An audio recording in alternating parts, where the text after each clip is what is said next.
Good evening, everybody. The Old Wolf here for another episode of the Witch and the Wolf Wisdom Podcast. Yes, that's right, the Witch and Wolf Wisdom Podcast. It is 8 o'clock p.m. Eastern Standard Time, coming at you live from Rochester, New York, north of the motherfucking wall. As always, the views, thoughts, expressions, music, etc., are mine, unless otherwise noted. Said opinions are also mine, unless you want to share them, of course.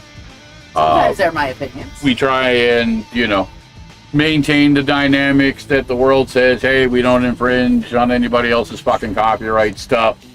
We do our own thing, but we'll talk about shit sometimes because, hey, this is the world that we live in. Again, as always, thank you for coming out and joining us. Tonight's episode, Pocketful of Wolves. Those of you who've been following Shiya and us to any degree within the scope of the music and stuff know that there have been a couple of things that have been brewing in the witch's cauldron. Really cool magic about. So yes, I can actually officially, as they say, talk about it, and we'll be talking about it through the evening. So for those of you, again, that have been following the podcast and my music know that I have been working with a few different people from a couple of different angles. And it was brought up that, hey, why don't you do a live show? Now, in all honesty, most of the music that I was written was never designed to be performed live. They were all studio track stuff done in my studio here in my house. Most of it was done remotely, started during the COVID pandemic, and obviously stretched out, through, the past 2.5 years to some degree. With that being said, talked to a few friends, made a couple of old connections, and the thought was born, why don't we do it? Well, if we're going to do it, why? It can't just be about ego. Been there, done that, So, I have a friend that I've talked about a lot. His name is Tony Rodriguez, sometimes referred to as Tattoo Tony. And Tony is the founder of a foundation, a volunteer charity organization that I have belonged to, and my son has belonged to for a number of years, called the Under My Skin for Life Foundation. And what we basically do is we raise money and awareness for specific elements of things like kids with autism, homeless vets, a couple of very specific dynamics, but our motto has been and will continue to be helping those in time of need. And initially when I came back into music about 6 years ago with my son, it was under that dynamic in doing shows to help raise awareness. It was, as they say, the best of both worlds, get to take my son out, get to perform with him, show him what this stuff is like. But in the same instance, do it for something that was tangible. So it wasn't just about, hey, let's just go out and be a fucking rock and roll band. Not that there's anything wrong per se with it. Everybody's got their opinions and perspectives, but I have a little bit different take on it. So that was where Broken Past was born. Time goes by. I move in a direction, Tony moves in a direction. He's still a dear friend. I still call him my brother. And Broken Past has continued as a band, and I have continued as a musician. But I stopped performing live. Some of it was because of COVID, and some of it, to be honest, the dynamics of being a touring band really wasn't appealing to me. Been there, done that, as they say. Welcome, Kenna. Welcome, my sister, the Goblin Queen. I had the Goblin Queen. Yes, for those of you who don't know, Chanel. Yes, I'm calling you out. Goblin Queen. She is the Goblin Queen. Long story short, if you run into her underneath the mountains, her and her goblins will fuck you up. Pure and simple. Yes, happy full moon to you as well, sis. So never fuck with the Goblin Queen. Okay? Just telling you. For your own sake. Bad idea. Bad juju. Bad juju. Bad juju. But anyway, so certain dynamics for me are very personal. my music is a form of my magic. It's how I express myself in many ways. So the break in between, even though the pandemic definitely set the stage, was something that I needed personally. I wanted to focus on other things, and the only way sometimes to do a thing is to do it yourself. It's not reflective of anybody else. It's not even personal to some degrees, unless we make it so. So that was my path, and that path led me to meet Shiya, and obviously things grew and developed from there. So now, in many ways, we have a merging of dynamic and worlds. Now, the Pocketful of Wolves is the name that we're going underneath to perform at this show. Where it goes from there, can't even begin to say, but it's a good framework. I am the old wolf, and the people that I'm doing with are people, for the most part, that I have known for years. First and foremost, my son, the Indigo Monkey, will be on rhythm guitar.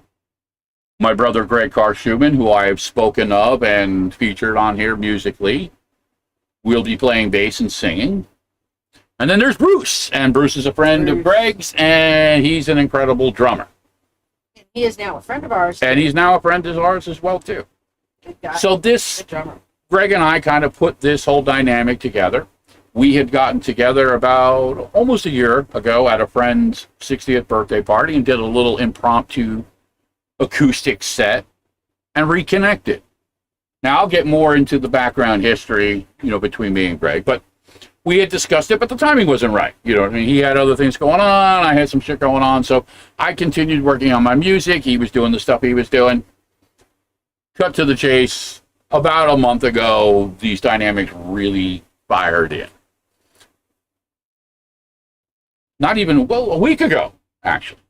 A week ago. And obviously, I didn't have a podcast last week. I fucking forgot about that. Because it was... That's how time just kind of blurs in. The reason there was no podcast last week is because we were in New Jersey to get together, to actually go into the studio and start working on songs to perform live. And I'm going to share some of that studio stuff.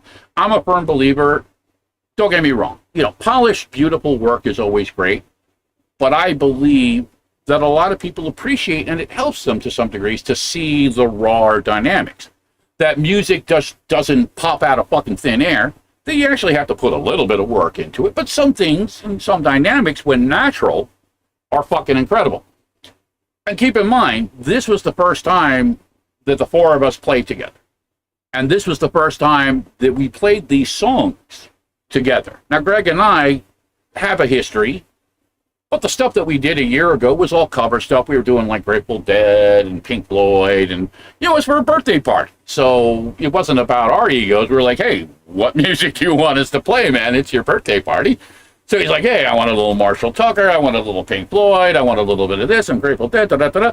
So we put together a group of cover songs, again, to honor our friend, who will remain nameless, Chris Miller, if you're out there. Oh, did I say that out loud? I think that yes, was... Caitlin, the Dead. I have a wide musical background. I believe that music in its purest form, can come from any direction. You know what I mean? It doesn't matter if it's classical music, if it's jazz, if it's R&B, if it's rock, if it's folk. Now, personally, I'm not a big, huge fan of like the twangy country or like the deep, deep, hardcore gangster rap. And again, I like rap music. I just don't like the degrading shit. And that's just my personal dynamic. That's not to take away from anybody else. I fucking love Eminem, but there are some dynamics that I think personally goes too far when it gets degrading and, in my opinion, disrespectful to women. That's just my personal take. Okay? That's just me.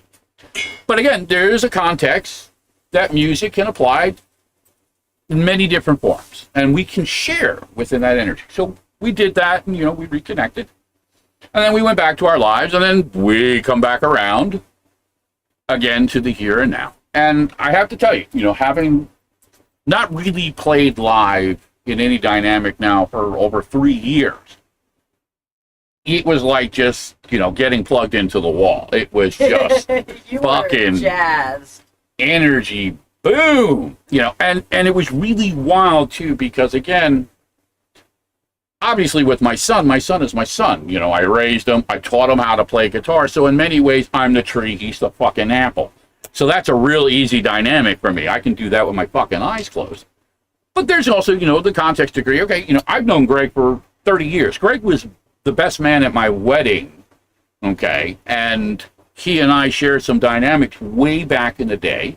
And then again, life does what it does, and he went his direction, I went mine. It wasn't like falling out even. It wasn't like nothing that had gone wrong. But we both, I had a young child.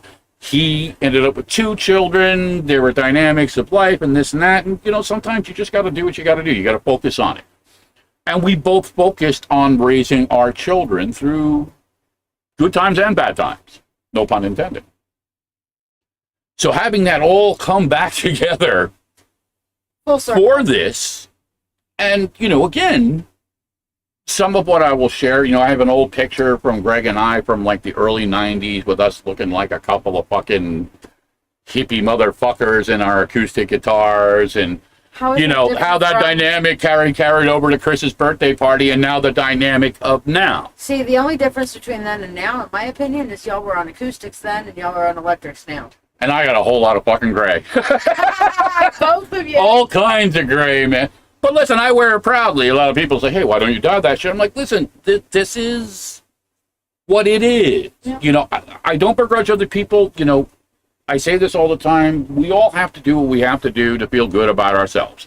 And self-image being what it is reflective of our own thoughts and feelings. So, whereas we may not always agree on certain things, I never want to begrudge somebody's personal dynamic because it's important to them. You know what I mean? I consider it a line of respect. But also in the same dynamic, the people that know me know I really don't give a fuck. You know what I mean? People are going to think what they're going to think. That's my take on it. I try really hard not to pretend within certain things. And yeah, as I get older, there's certain dynamics that, hey, yeah, you know what I mean? I've lost my teeth. You know what I mean? I'm a little bit heavier than I used to be. I got a whole lot of fucking gray hair. It's sexy. But, well, thank you. I at least, as Tony Montana would say, I have my word line on my balls and nobody can take either one of them from me. So I'm okay with it. I'm all right trading off on some of the other dynamics for all the beautiful blessings that I do have in my life. Those are more important to me. That's just me. So I'm going to start it off, and we're going to dip over. You know what? Actually, the first thing we're going to do, we're going to talk about some of the things that we do, and there are a couple specific reasons. Okay. We have obviously different things that Shiya does, and one of the big things, obviously, is the mentorship circle. And the mentorship circle is part of the dynamic within the lives, the tarot readings, the Reiki, and the stuff like that. We started something really cool for the mentorship circle members this week. You know what? You read my mind, but that's no coincidence because you're fucking psychic. Yeah, it's like we're psychics or something. Please. My sister Ashley Hart. She has an uncanny knack at showing up at just the right time. Because actually, we're going to talk about you in just a couple of fucking minutes. So. But For the mentorship circle is where I do my teaching. I've been a witch for 35 years. I've got a few little things here and there I can pass on. You got a few things that you can pass on. Yeah, just 35 years of accumulated whatever. I can teach you how to not make a wrong turn at Albuquerque. That is a very valuable. It is to solve. Truly. So. Basically, now, though, not only do you get all the teachings for $25 a month, which was a steal all by itself, in my opinion. Yeah, it's cheaper than a fucking cup of coffee a day. Yeah, every Monday, Mentorship Circle members get to come on my live tarot stream and ask a question. Just yes, a free you heard question that. You heard that correctly. The universe has been very generous to us. And in the spirit of that, we've been really trying hard to expand some of the dynamics of actually giving back. Yes. That being one of them. Simply said, if you're a membership circle member, every Monday you can come out and basically get a free reading. Yeah. You know what I mean? Which again, to some might be like, well, but for a lot of people, It's you know, like, those that's couple cool. of dollars, and, you know, again, for whatever this is worth, it's part of our philosophy of again, strength in numbers, that it isn't always about This is the just money. a simple value add for those Right. people who are in the mentorship circle, that they get a chance to come in and be special because they're special. Well, also, again, it creates more of a streamlined context for people who do interact on a regular basis within not only your lives, but our community, quote unquote. So it's our way of saying, hey, we appreciate the support, and here's a little something extra back, as Shiya said, added, quote unquote, Value add. value. Now, some of it also is the dynamics of other things. One of the things that we're going to be doing over the next couple of weeks, in conjunction with your friend, Melanie France. Yes. Tomorrow night, during the What the Fuck Wednesday live, we'll be doing a trivia for one of Melanie's custom decks, which basically means whoever wins tomorrow night, in the moment, it's not going to be a, hey, you'll find out 2 weeks. Somebody tomorrow night will be able to go on and pick whichever one of her decks, Including her famous Fuck It deck. including the famous bucket deck, Yeah. and Got some great ones. it will be yours. Yes. You know what I mean? For those who don't know Melanie France, she is a wonderful friend, tarot reader, psychic, works with crystal skulls, amazing human being who's recently been diagnosed with ALS. And as she begins her journey with ALS and all the medical associated things, we want to do our best to support her. Right. So we will be featuring her decks. If you want to buy some of your own decks, you're more than welcome to go to her Etsy store, which is called Swear Tarot. Her daughter is running it for her now. And we'll have a graphic soon that will be featuring just like these. Now, Mandy asked, how do you join the membership circle? Shiya, why don't you tell us? You go to ladyshia.com, click on the mentorship circle, and sign up through PayPal for the monthly billing, and send me a message. I'll make sure you get the group invite to it. And then all you have to do to get your free read every Monday is show up. Just and say, basically hey, show up and just be I'm like, a hey. mentor circle member, put Right. me on the list, and you go on the list for a free question. So yeah, that's what we're going to be doing Monday nights going forward, specifically to Grand. It's still going to be alive. People can join, get readings. You want to Exactly. get, you know, the mediumship. You know, Shiya will still be doing that. But I'm doing mediumships privately now. I'm no longer doing the mediumships on Monday. see, even I'm learning new Well, stuff. here's the thing. When you're calling on other energies, other spirits to come in, it can disrupt the general energy, the general feel. Sometimes it brings the energy really down. Sometimes it brings the energy really up. But the thing is, it's like rolling a 20-sided die. Sometimes you just roll that one and it screws up the energy for everything. And also I found that mediumships are a deeply personal thing. They are. So for the exact same price as what I was offering only on Mondays, $30, on the live, somebody can book a 15-minute private mediumship, you know, so it's about the same length as what I would do on the live, and it's the same darn price as what I would do on the live, but it's just one-on-one, deeply personal. Without the distractions, without the other elements. No worries on how it's going to affect the energies of everybody else in the room. Exactly, Or how because the it is other a two-way energies are gonna street. affect You know what I mean? that reading, yeah. You know, and it's not to say it in a negative context, but, and we talk about this a lot, and I say it all the time, if we're going to have the honest conversation, certain things are what they are. And for Shiya, and I know this from watching it and experiencing it takes a lot out of her sometimes to actually dance within that framework. I talk about it and I joke about it all the time, but I'm dead fucking serious. It's why I don't dance in that spectrum. Yeah. It is incredibly problematic, unfortunately. It can be problematic, it can be very uplifting, and it can be every shade of gray in between. But at least this way, it's a deep, like But I it said, it's requires a deeply personal whole lot experience. more energy on the channelers. It does. part. It really does. So That that's is the why simple truth. I've moved it to a private only. So the service is available on my webpage, on my Facebook page there. You can book a service for a And again, that's, 15-minute mediumship. LadyShiya.com. Uh-huh. Very simple. And, again, if you ever have any questions, feel free to reach out to her. She's always, for the most part, available. She may not get back to you within the minute, but she'll make it a point that she'll get back to you. Yeah, I do try to not have my phone 24/7, but No, I do have it like, nobody. Yeah. 10 out of 24. Listen, I think you do great. You make yourself available for a lot of people. You know, it is what it is. So coming back around, Yes. one of the other people that we work a lot with, and I'm always happy to talk about my sister Ashley Hart. Ashley Hart. Oh my God. Yes, I love her. Ashley Hart. She is the best. You're the next contestant. Come on down. Ha ha ha. There we go. Heart's Creation. Dream catchers with intention. Oh my God, the best dream catchers ever. Hello, Francis. You know, she is the only the only dream catchers we have in the house now. Yeah, listen, They're all again, hers. this is not to begrudge anybody else, but let me tell you, Ashley's got fucking magic, Big time. okay? She goes out of her way to not only really deeply connect with what she does and the people that she does it for, and I've talked about this with a few other people, you know, our sister Amy York is another one. Ashley actually gives a shit.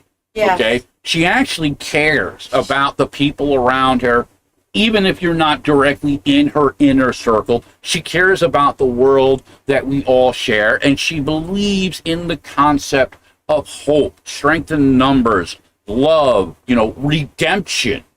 You know, she and I and Shiya, we started a group. It's a small Facebook group, but it was important in the dynamic of alternate recovery because we've all gone through some pretty fucking wacky shit over the years, and we've survived it, and we found ways not only to survive but to get better. Hey, Veronica. And the whole context around it is, if we don't take care of each other, who the fuck is? Yeah. I mean, realistically, you look at the stuff that's going on around us. It's recovery without judgment. Right, Is what but alternative recovery is such a broad spectrum. It But for doesn't me, matter it's if you're PTSD recovering from loss, if you're recovering from alcohol, if you're recovering from low self-esteem, if you're recovering from a car accident. From codependency with a narcissist. Every analogy has its place because that is part of the human process. We go through things, and some of them are fucking negative, and as such, they have side effects and elements that do damage. And again, the simple logic is we have to heal. We have to recover from these experiences. So that's our kind of grassroots recovery group. That's just, you know, the hey, you know, you want a dream catcher that's actually real, it's got magic, that's made by somebody that knows what the fuck they're doing. She's the person to go talk to, obviously. You know what's really cool is you can actually specifically custom order the dream catcher you want with the exact intentions that you want. And every moment that she is making that Ashley Hart's making that, she's focused on the magic of those intentions and interweaving it into the dream catcher. It's amazing. Think about the element that we live in a prepackaged fucking world. And here's Ashley who will make it custom based on the dynamics that you want. You want a particular type of feather, you want these particular colors, you want a charm, you want a rune, you want this, you want leather wrapped, you know, fucking dynamics. I won Mother's Day by sending my mom one of Ashley Hart's dream catchers. I totally won. Listen, we have them. We know a lot of people have them. Yep. Which brings us to our next context in regards, because she also did something else really incredible, and bear with me because I'm going to switch over my screens. Wah, wah, wah. And I want to show, and this was something, again, I commissioned her to do because I believe in her magic, and again, I appreciate what she brings to the table. This is a custom dream catcher that Ashley just did that will be auctioned off at the very same event that I've been talking about this evening, the Arts for Autism, September 17th, and I'll bring that flyer up to share with everybody. Isn't that gorgeous? But this is beautiful. Going to be auctioned as a custom autism piece. Ashley did, to represent not only the dynamic of, again, supporting elements within our communities, but also within the dynamic of her magic. You know what I mean? And that's incredibly important, I think, especially right now. You're right. I agree with everybody. It's fucking beautiful. Suzanne, but this will be auctioned. We already bought it. We got it for the auction. Yeah, this is a dynamic that's going to be auctioned at the autism event to help raise money for a local autism group that does like summer programs and stuff for kids and things. It's called Oasis Farms. It is, I believe, Ocean County or Monmouth County, New Jersey. And that's where the show is going to be. It's going to be in Port Monmouth, New Jersey, on the Jersey Shore. Yeah, so please, if you're in anywhere near the Jersey area, we'll talk more about it. But here's another quick, pick of That's it. a close up of it. Look Listen, at all these elements she did by hand. I know, it's amazing. And of course, we've got the autism awareness symbol of the puzzle piece, which represents inclusion. That each one of us is different, but we are all pieces to the great puzzle of this world. Listen, beautiful thing. Chanel, you're absolutely right. There's so many things that we could do for the people around us, be it for kids with autism, be it for, people who are disconnected. One of the things that you were recently doing on social media that I thought was absolutely beautiful was the, if your family has disowned you because of your sexuality, which is absolutely fucking insane. Me as a parent, I just want to punch somebody in the fucking face for that shit. Don't accept you for who you identify, how you identify. You know what? I'm your fucking mom now. If you're my age and I'm too young to be your fucking mom, then I'll be your fucking sister. Okay? But you got acceptance here. Witchling, LGBTQ, A, B, C, D, E, F, G, and going straight into the alien languages too. Listen, I don't care. You identify as an alien, I love you. Love, at least in its purest form, in my opinion, and a whole lot of other people's opinion, should not be based off of a dynamic of somebody's idea of sexuality or fucking religion or any of these fucking stupid things. Yeah. Right, listen, I'm with my brother Jonathan. I'm your dad now. If you need a dad, if you need a brother, Papa John, he's there. We're all there, and we're not talking in the creepy Father Flanagan kind of way. We're talking within, honest, real dynamics that we can connect with, what I mean? Without any fucking weird, you don't have to fucking drink our Kool-Aid or any of that shit. You can be whoever you want. You believe whoever you want. Or disagree with you. We'll be your family simply because you're living your best life and it harm none. Now footnote, that doesn't mean that we can just write blank checks and pay everybody's fucking bills as much as I would love to. Unless you're a Scientologist. If that's the case, sorry, you're out of luck. Now, I'm not going to lie. There are people within our circle. We love everybody, but some people, obviously, just like everybody's lives, are within closer circles. Ashley, I refer to as my sister. I refer to Chanel, the Goblin Queen, as my sister. My dear sister, Suzanne. Yes. The fucking Beaver Queen is my sister. Jonathan is your brother. Yeah. Brother, well, yeah. But that's a gimme. There you know what I mean? He and I write music together. Yeah. It's beyond that. We have more of that universal connection. Again, not in that kind of weird sprockets kind of, nah. I just, listen, I always have to just, I have to qualify. I have to quantify. I have to make sure, because we live in a world that, again, if you say one off word, you're just like, you know what I mean? Everybody they lose their fucking minds, you know what I mean? No, family in the purely platonic sense. Listen, this is beautiful because I have all of my sisters here. I got the Goblin Queen, Chanel. We got the Beaver Queen, with Suzanne, and we have the Ewok Queen, Sister Diana. Now, these are people that we love. Again, it's not that we don't love everybody else, but as the circle grows, people come in more.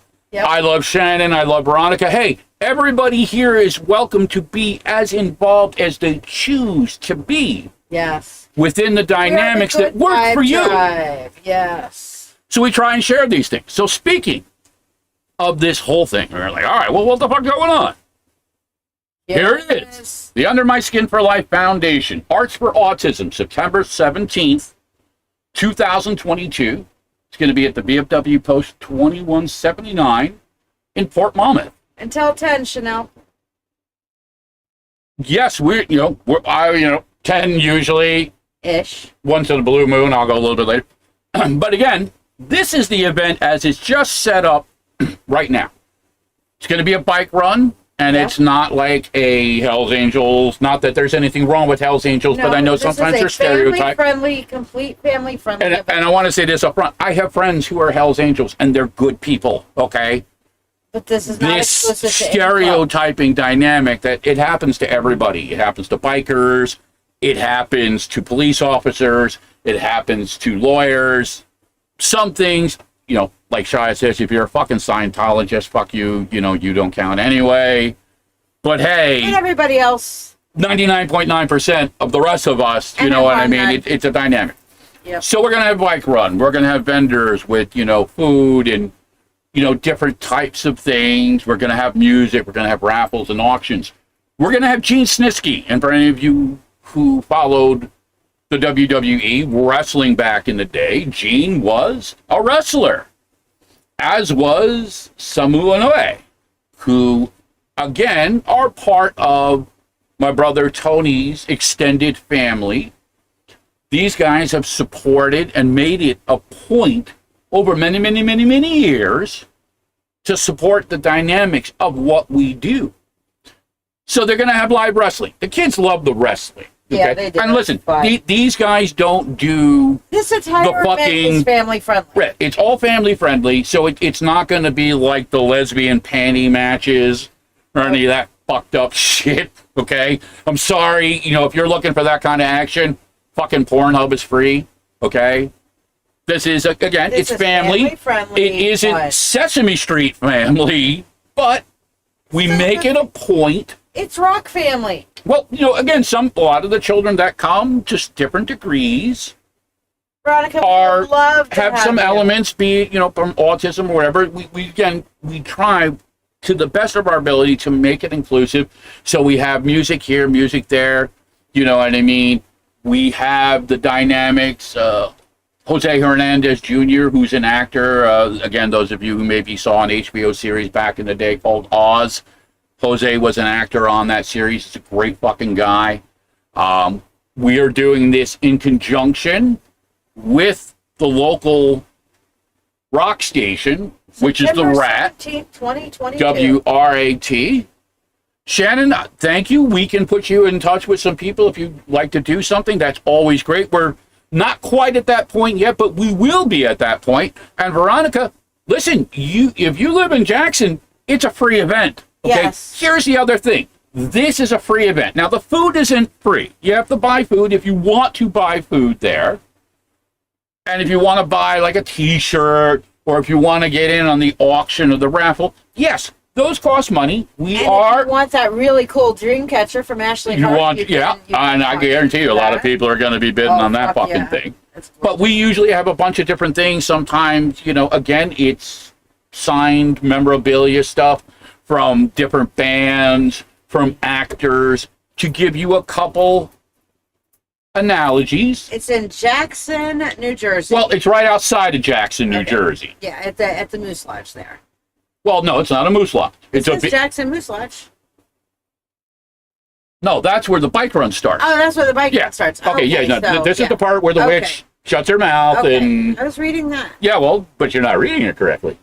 See, this is a fucking Texas thing. I keep trying to tell you. Okay. Yeah. Well, this is the part where it says the bike run will be starting at the Jackson Moose Lodge in Jackson. VFW.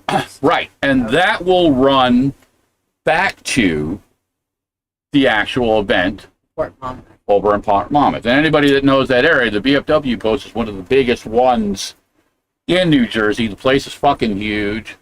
And it's a great place. We've done the event here for a few years now, and, it's a blast. I don't know any other way to say it. So it's a free event. You come out. You don't have to buy anything. You know what I mean? You can come out.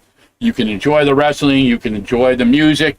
The RAT, again, anybody who knows Central New Jersey, is the rock station. Okay? They're going to be down there live. They're going to be broadcasting. They're going to be giving away tickets to concerts and, all the cool swag shit that rock stations do. Yeah. You know what I mean?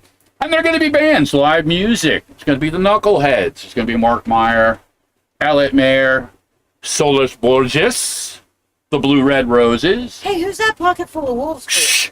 Spawn Ranch, Broken Pass. I know some of you know Broken Pass. I'm my brother, Tony. You got Legion, and then kind of in there, in between Elliot and, Pocket Full of Wolves. Yeah, that's me. That's going to be Greg. That's going to be my son, the monkey, and Bruce. And we're going to do a good chunk of originals, some of Greg's stuff, some of my stuff. And a few covers. And we're going to throw in a couple of covers. Well, to give you an analogy, Greg's girl, her son is going to come up, and he's going to sing with us on a Nirvana tune. That's exciting. Yeah. He really loves the song. He's like, hey, can I come up? And we're like, yeah, this is what this is fucking about, man. Come on up. And let me tell you, for whatever this is worth, the dynamic of seeing kids being able to interact, and to give you an analogy, the Knuckleheads are two brothers that have been playing shows through the foundation and, with this dynamic since they were like 10 years old. They're young kids, but they're incredible musicians. And part of the dynamic that Tony, myself, and a lot of the others within the foundation, there's a guy, any of you from the central New Jersey area may be familiar with a group called the Old Bridge Metal Militia, a guy by the name of Frank Tonra, who's referred to as the Minister of Metal. They're very heavily involved in what's referred to as the local music scene. So that way younger people and old people alike can enjoy the dynamics of music and not always have it being driven by money. Yeah. Because let's be honest, not everybody can afford to go out to a show. Not everybody can always afford, tickets. The gas and everything on top of it.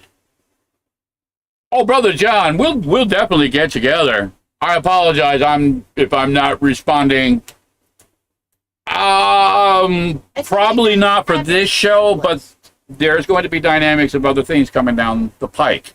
We're going to be literally, getting it together to write another album. I'm still finishing the last details of releasing this first album. So possibilities are endless, my brother. I always love to work with you, and that stuff you and I can, talk about offline. There's no way we're probably going to be able to get it together by September 17th. I'm not going to lie to you. You know what I mean? That's a lot of... I have learned there's a lot to pull of work together that goes into this. I did not ever realize behind the scenes. The first thing I'm going to share is a little bit of video, but live recording. This is a track called Action, it was written by Greg, okay? And this is the first time all of us performing it. Now, again, I like fucking around with video things. I don't believe that it should just be that static, hey, here we are. So I have this thing that I call fucking Predator mode. You'll understand it when you get to watch it. But the track... is just a clip of the song. This is the whole song. Oh, this is the whole song. This is the whole song. This is a track called Action. This is the first time us playing it live. There's no fucking mixing. There's no retracking. This is just the four of us playing the song for the first time, and we wanted to record it, obviously for us to reference to, but I always believe that, if you're going to be honest about music, and this is just my philosophy, you should share how it works. It's not always a perfect process. It's not always pretty, per se. I personally think, I was blown away, what I mean, by the dynamic. Shiya was actually there. She took some pictures. She's the one who actually shot the fucking video and recorded, again, the picture element. And we just did what's called live tracking. There are microphones all over the studio that just captured what was going on as it was happening. So without further ado, we're going to take a couple minutes, and I'm going to play a track called Action.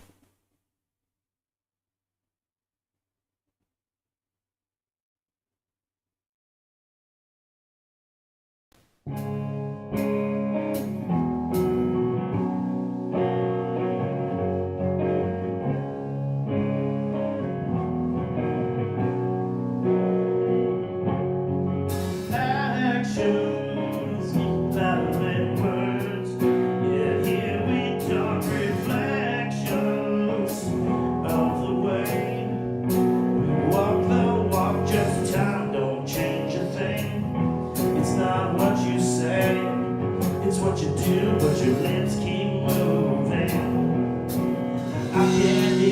single word you're saying.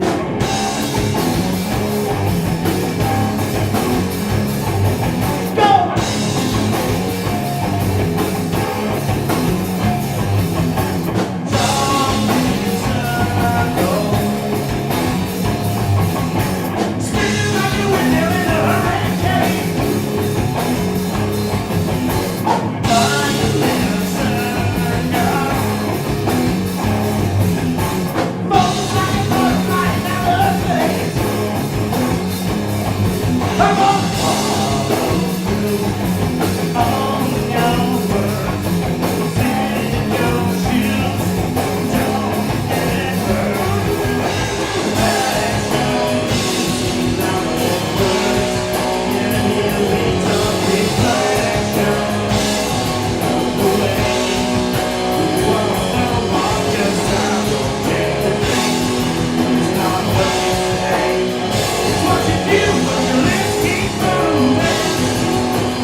So yeah, that was Pocketful of Wolves performing action for the first time in a little studio in a town called Howell, New Jersey.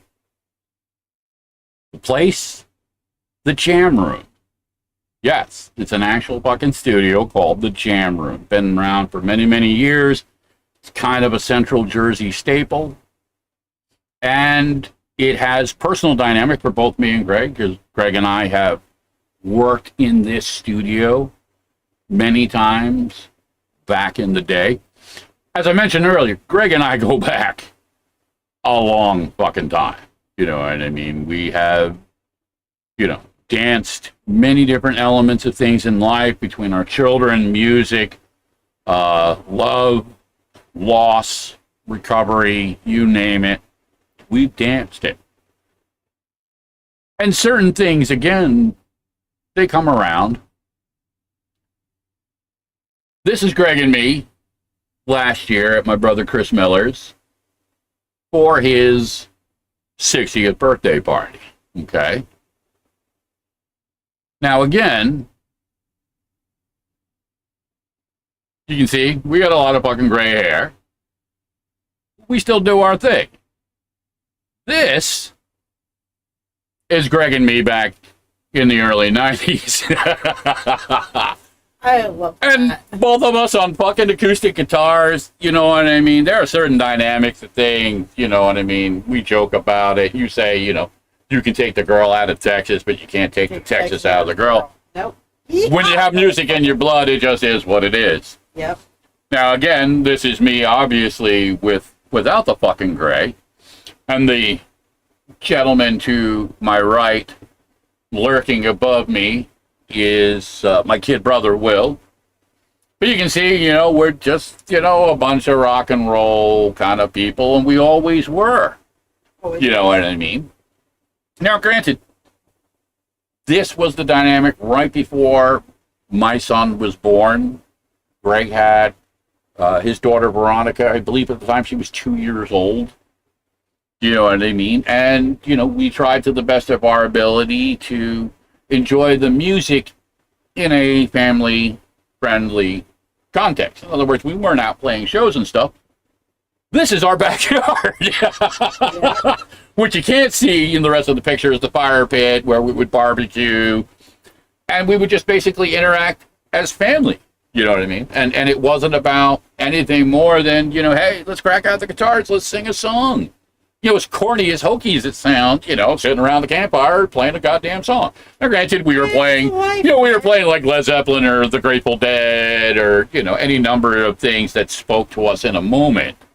Yes, Veronica beautifully said, music always finds a way to bring people together. It is a universal language. You do not have to understand the lyrics to be able to follow the groove, to be able to flow, enjoy, and be a part of the energy. And it's why, you know, music for me is a huge piece of my magic. Yeah. But as said, you know, again, the photographic proof, you know, me and this guy go back a long time. I'm honored and proud to call him my brother. Now, right now, he's in a 30-foot RV with his girl and the little guy, and they're going fucking cross-country to go see family on the West Coast. Can I just say? Taking a long-deserved vacation, my I doubt brother. they're listening right now because, like you said, they're probably in their 30-foot RV in the middle of travel or doing something fun and exciting. But I gotta say, shout out to Jeanette, his girl. I absolutely love her. She and I, when you guys are over there Yeah, jamming she's an up-and-coming music, photographer. she and I just could not just stop talking for hours on end. And I swear, if you guys had gone all night, she and I would have stayed up all night talking Yeah, girl well, talk. We can only take things so far. grand-ass But listen, time. they're beautiful people. Absolutely. And some of you hopefully will be able to come out and meet them and interact. You know, Yes. they're very friendly. And these are the dynamics. And, you know, Shannon said something interesting, and no coincidence. When I was a kid, the first musically, as far as playing guitar that I was exposed to, was bluegrass. My parents would take me out with them to a bunch of the different bluegrass festivals between New Jersey, Pennsylvania, and West Virginia during the 70s. And a lot of the bluegrass festivals also kind of had pseudo elements of the folk festivals. It was whatever this is worth to some degrees. This was what was left of the carryover of the 60s, if that makes any sense to some dynamic. Well, bluegrass has a lot of deep old-time roots, but it also evolved and was influenced by elements of folk music and country. You know what I mean? Old-time country music, as it is referred to, or hill music. You know, there's a couple different terms depending upon where in the country you are. But these were songs that, you know, you won't find in music books. I also play banjo and I also play mandolin. So props to your Uncle Clyde. But here's the thing. This music, you would only know if you heard it being played somewhere or somebody taught it to you. Like, this is not stuff, again, that, you know, even to some degrees, you'll find some of it on YouTube and on the internet now because people have gone out of the way to really try and now document it, because it is a piece of American history, it is a piece of our culture, and it is relevant to music, I believe, in general, whether you like it or not. You know, it's the same thing with all music. You don't have to even necessarily agree or like it. It still has a part. A lot of deeper punk music is fucking offensive, but it has its place. It's the same thing with fucking black metal, you know. Some of it really goes too far, in my personal opinion, but it still has its place. It has its chapter within the evolution of music, because people felt that way about Beethoven back in the day, or fucking Mozart, or fucking, you know, any number of analogies. Elvis, you know, was the Antichrist back in the day. You know what I mean? You listen to that, you're going, hell. Hell! And me personally, you know, there are a lot of different dynamics. You know, like, I fucking love James Brown. Yeah. Good. That shit is banging. Okay? That's just me. Not everybody relates. But music, again, can be translated from many different ways. And again, for me, as a child, I was exposed to not only the bluegrass, but the late 60s dynamic of what, you know, is referred to as, you know, the hippie stuff, acid rock, Jimi Hendrix, Bob Dylan, fucking Crosby, Stills, Nash and Young, the Grateful Dead, the Beatles.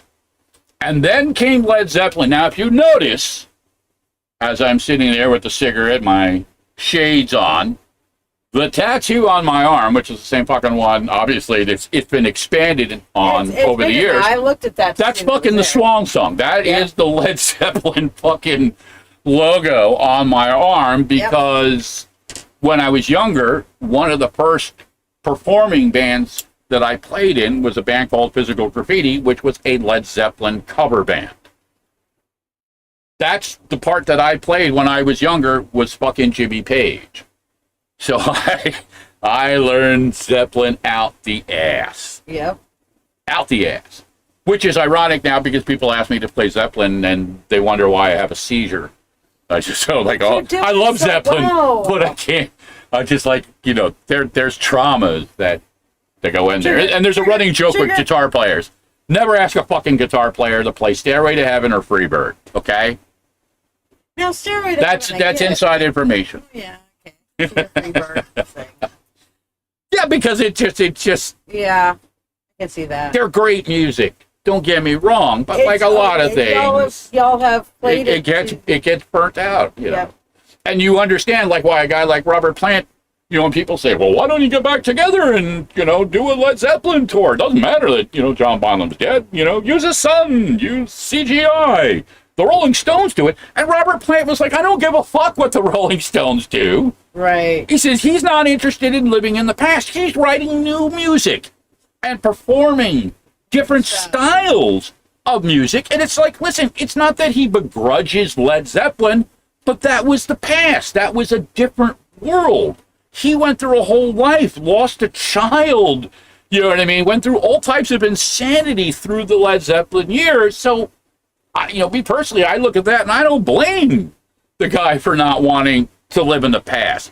I went through a similar dynamic. Don't get me wrong, I wasn't famous like he was, but I had a child and I wasn't interested in losing my fucking child in the process. No, you know, and not to say that it was his fault, but here it is in a nutshell. Again, if we're going to have the honest conversation, certain things require sacrifice. You have to trade off on certain things. You have to compromise certain things.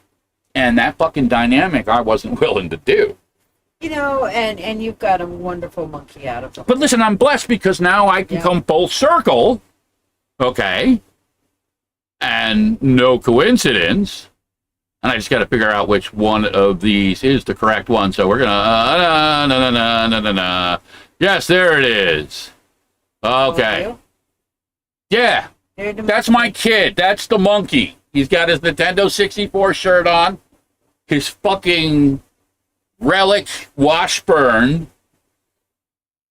And this kid can play fucking guitar, man. Oh, I'm the tree, he's the fucking apple. And the apple I love him. did not fall far from that tree. No. They started saying that. They never said that. And I come around and one day they are both like acting identical. And I just look at it and I look at Will and I'm like, you're such an apple. And he looks at me like, what? And Yeah, like, well, you know, listen. Fall far from the tree. That is what it is. And I'm proud of it. So now Will looks at you and goes, tree, and you look at Will and go, apple. This is just a shot from inside the jam room, Studio A. It was an awesome studio. You got Bruce back there behind the drums, the monkey over there in the left, got Greg in the center doing his best Jim Morrison with his back to the fucking crowd, and the old wolf just kind of, you know, doing my funky little thing, just, hey, Now, if anybody's wondering why Greg was specifically turned in that direction, it's because this is a jam room, a practice session. This is an old school dynamic. Thank you for bringing that up. You're welcome. It's not that like you're psychic and dancing like around I in my like it. get out of my fucking head. No, I like it there. Damn it.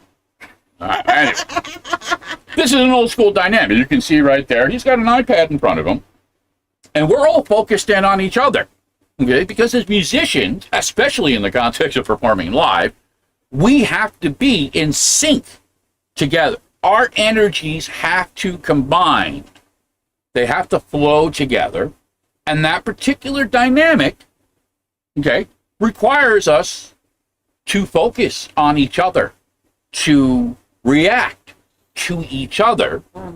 So that way, in the context, when we actually perform for an audience, that dynamic is now already established. So we can turn around now and interact with the audience, and we have our circle, our magic, if you will, that carries the dynamic of the music for everybody else to experience and enjoy it. Now, what I found interesting as a third party to this observer kind of thing, I am emotionally compromised, but still third party observer, is that y'all took very little time, like 5-10 minutes before you guys started gelling synergistically. Well, and just like, listen, there's a I case felt to like be y'all made. been Like together forever. minds and energy tend to have an easier time connection. Bruce is a great guy. You know, I didn't know him personally, but Greg's known him for years. And He's awesome. he's a fucking monster behind the drum. Let me tell God, you, he incredibly creates some sound and holds great that timing. beat. You know, and especially for him, not having a frame of reference besides the studio. And you know, all joking aside, my studio work is tracks upon layers of crafted stuff. It was never designed to be played live. You know, anybody again who's followed me, you know, I've made it a point that you know, this is what I do now, and I'm okay with that. But not unlike Michael Corleone, every time I try and get out, they drag me back in. Yes. You may now kiss my ring. Wait, okay. Okay, so there Thank you go. Your godfather is pleased. There you go. So yeah, there it is. You know, this is, and again, You gotta know just not because to ask I. him not to kiss or lick it. Oh, well, listen, I mean, again, this is Pocketful of Wolves. Isn't that an awesome logo? Now, that little logo my brother Tony Rodriguez did, he's an incredibly beautiful guy. He will also be performing at this event. Okay. Broken Past, yes, and, you know, again, let me just bring this back up. There's going to be a few bands. Mark Meyer is a great acoustic singer, songwriter. He's also a family guy, supported the cause for many, many years. I already mentioned the Knuckleheads, the brothers. They're great kids. Spawn Ranch, don't know those guys personally, but they seem like great guys. Legion, same thing.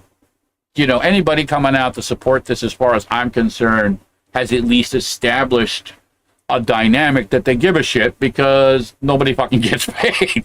You know, this is a pure volunteer element. So, you know, to Elliot, to Solus Borges, you know, Legion, Spawn Ranch, everybody, Jose, Samu, Gene, you know, I know Gene, you know, I don't know him as well as Tony, but I've interacted, you know, with him a couple of years over with the autism event. Let me tell you, he's a fucking incredibly beautiful, caring guy, you know. And anybody that, you know, followed wrestling, the WWE back in the day, you know, he, for all intents and purposes, was kind of like one of the bad guys. He was kind of one of the guys that, you know, you were afraid was going to come up behind you and kick your fucking ass. Okay? He fought John Cena. John Cena! And unfortunately, Vince McMahon, you know, made it a point that, you know, John Cena kicked his ass. Now, me personally, I think that if that had been a fair fight, or if that had been like Brooklyn context, I think Gene would have fucked him up. I'm sorry, John. You know what I mean? I like you as an actor, but I know fucking Gene. And I'm fairly confident Gene would have fucked you up, brother. Okay, but that's Vince, okay? It wasn't real. It's a fucking show. It's show okay? business. It is the old school vaudevillian context, somebody has to be the fucking bad guy, because that's what makes the good guy look fucking good. Yes. A good guy doesn't look good if he doesn't have a fucking bad guy to be compared against. How do you know he's good? You know what I mean?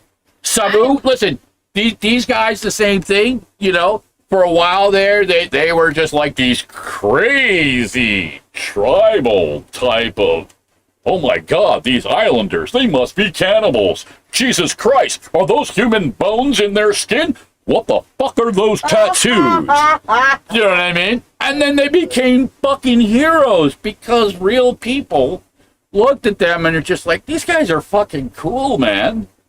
And they are. They're great guys. They're great people.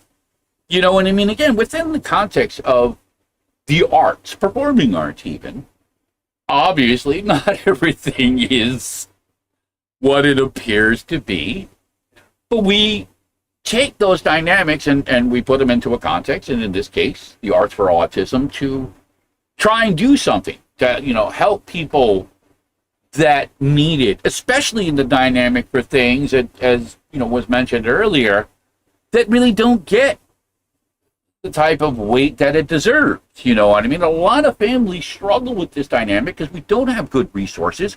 We don't have good tools to deal with these dynamics. And, you know, the simple truth, the ugly truth, is that children suffer because of it. And I'm not pointing the finger and blaming any one person, but I believe that to the degree that we can do something, we should at least try. And even if it just helps one child, and again, as fucking hokey as that sounds, it's better than fucking doing nothing. It's called be the change we want to see in this world. Even if it's by drops. You know, Shannon says, you know, her son is her spawn for sure. Guitar, vocals. Fire, Fucking beautiful. And listen, you know, athletic. Not everybody has to be athletic. You know, again, it's one of those labels. You know, I played football. I played fucking baseball to some degrees. I boxed. You know, some of them were for different reasons and different dynamics. Like, I boxed because I simply wanted to learn how to beat the shit out of people so that way I stopped getting my ass kicked. It really was just that simple. I didn't want to get beat up anymore.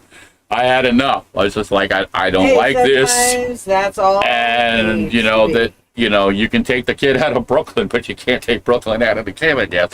Yeah. And, you know, there was a dynamic to that. You know what I mean? Now, granted, you know, we all have our way. Shannon brings up an interesting point that he's an empath too, very caring. I've noticed empaths typically do try to find an artistic outlet of some kind because we're very passionate, emotional people that a lot of times the empaths will find some kind of artistic music outlet. Is a great tool to connecting with our emotions, our energies, because that's where music is born. That's where all art is born from. It is an expression. It's a translation of beauty, of pain, of fear, of horror, of lust. Whatever the dynamic is, that is a translation. So a painting is a visual representation, whereas a song has more of a musical context, but even within songs, you have words, and those words sometimes might just be bow, bow, bow, bow, bow, bow, bow. You know what I mean? It may be nothing, or it may be deep. Breathe deep, the gathering gloom. So, again, different translations, different variations, different contexts, and interpretation is personal. I know people that cannot listen to Pink Floyd because they swear it makes them fucking depressed. Well, it's understandable to some degrees. It's a fucking depressing album because that was the dynamic of the energy that the band was going through at the time, and it is reflected in their music. Whereas if you listen to a different Pink Floyd album, say like Wish You Were Here or Metal, it's a whole different fucking dynamic because they were having a fucking great time and they were expressing different aspects of their energy, of their music. So, again, these all change, they adapt, they cross, they do that, you know, Back to the Future thing, you know, shit tends to overlap, you know what I mean? And it influences. You'll see dynamics of, you know, big band type of stuff as rock and roll first came out. You'll see folk music, country music, bluegrass, all these different dynamics. You see it now interacting with different cultural aspects of Dixieland, Mississippi blues, gospel, which again, you start heading into your Motown and your R&B, and then you see that kind of crossing over. A funky dude said, hey, I'm a black guy, and I'm going to show you what rock and roll fucking really is. And we had fucking Jimi Hendrix, and fucking Jimmy came out there and just fucking changed everything, as far as I'm concerned personally. But these dynamics all overlap. They intermixed in many ways, as funky as that may sound.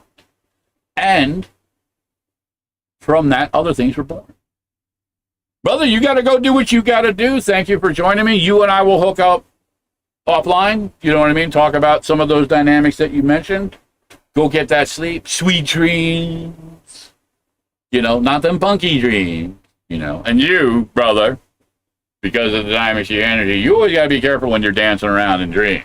Okay? Just keep that always in mind.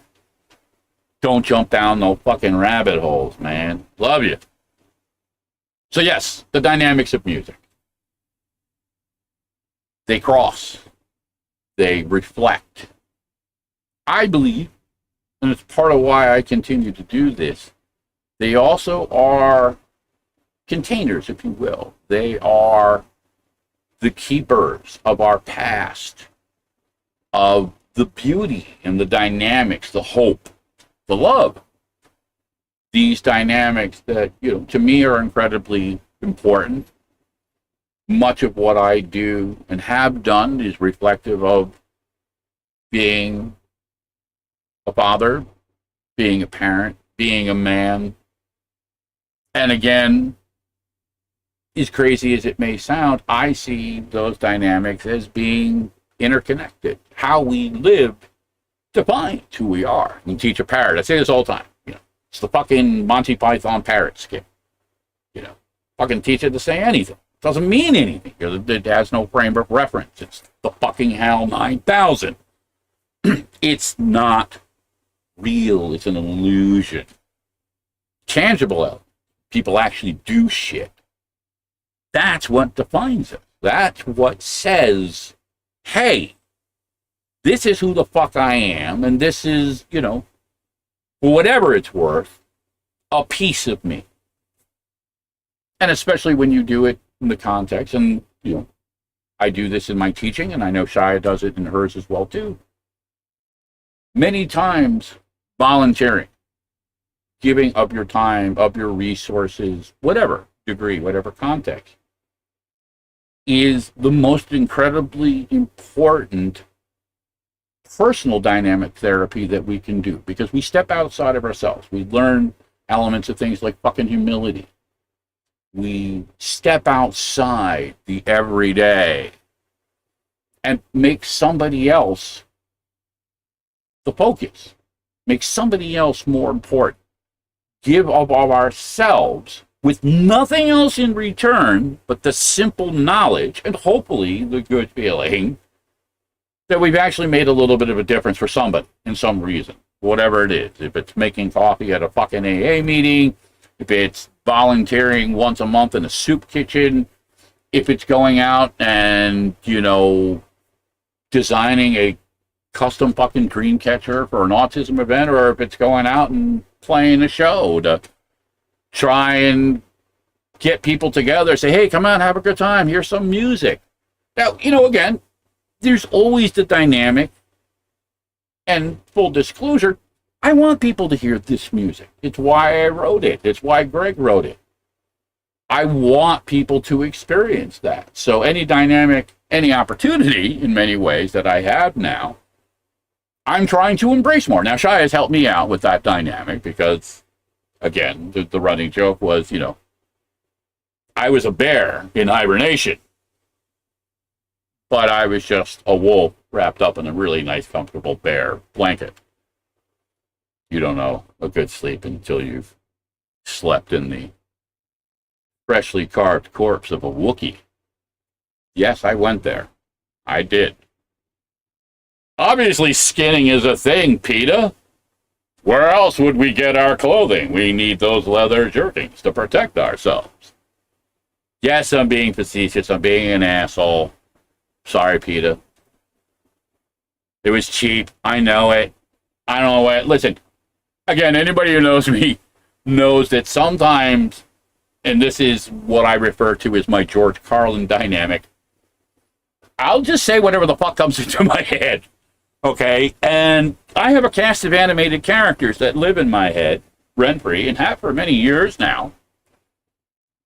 Some of them are part of what I refer to as the council, you know, and I try and always use the council to try and weigh things before, you know, just arbitrarily reacting. To great defense. It makes people look at you twice, but again, they're going to do that anyway. So you might as well get something out of it. At least that's my case. Now, again, all joking aside, these aspects, again, sometimes happen right in the spur of the moment. So it'll just be like, what's a good analogy for the context? Yeah, I basically, you know, came up here, killed a bear, wrapped myself up in its fucking hide, took its cave, and proceeded to fucking hibernate. You know what I mean? It's an honest analogy, at least in the simplest terms of part of the context of why I came up here. You know, I've talked about it before, you know, and I'm not going to waste time redundantly going back into it. But there were at least a few little fucked up dynamics that I was still processing, learning. I just didn't realize I needed a fucking witch to show me the way, ironically. Now again, I am blessed in that.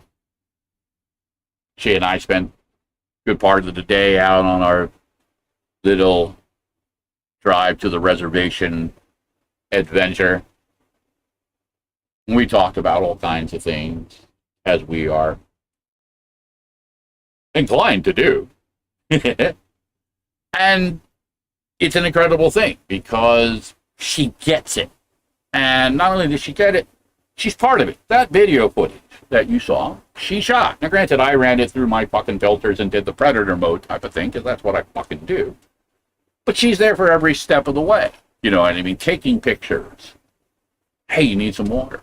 She actually ran the goddamn remote on the fucking recording console because the old guy didn't, and I don't blame him, he didn't want to fucking sit in there trying to figure out when to start and stop the machine, what we were doing. So he's just like, here's the fucking remote. Press this button, press that button.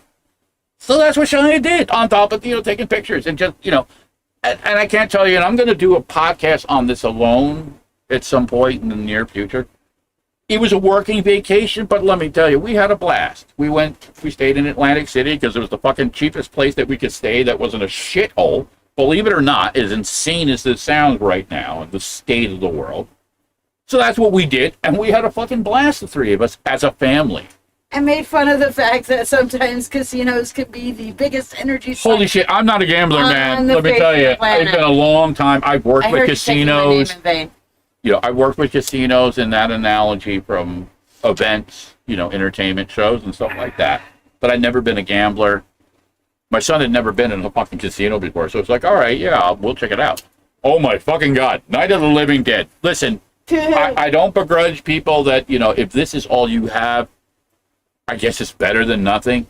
But the atmosphere was just like, you know, it was just thick with just despair and disconnect. People just staring at the casino, fucking blindly into these slot machines. Just, oh God, please, just make me lucky. At the casino. And they don't understand these fucking things are designed to fuck them. I'm sorry, but it's the truth. Budget and he went in and he had fun and he got the experience of the win. Yeah, listen, he spent a couple of dollars. He was just like, and then the experience of seeing it all go right back and I was just like, yeah, no, this is what it is. Yeah. And you know what? Despite having to walk through that casino, he did not put one more penny in those machines after that. He's like, nope, I'm over it. Yeah. At least you know you didn't. You know, and Shannon brings up a great point. she'll never forget when she went there, the locals mocked her accent. They're not used to Kentucky talk. Here's the fucked up dynamic. Everywhere we go, you're going someplace else, so there's going to be a different dynamic. I've seen the same context with people who come from this place, that place. I've seen it across this fucking country. Everywhere you go to some dynamic, there's always some play. You're from here, you're from Jersey, oh, you're from Brooklyn, oh, you're this, you're that, you know, you know what I mean? You know, golly.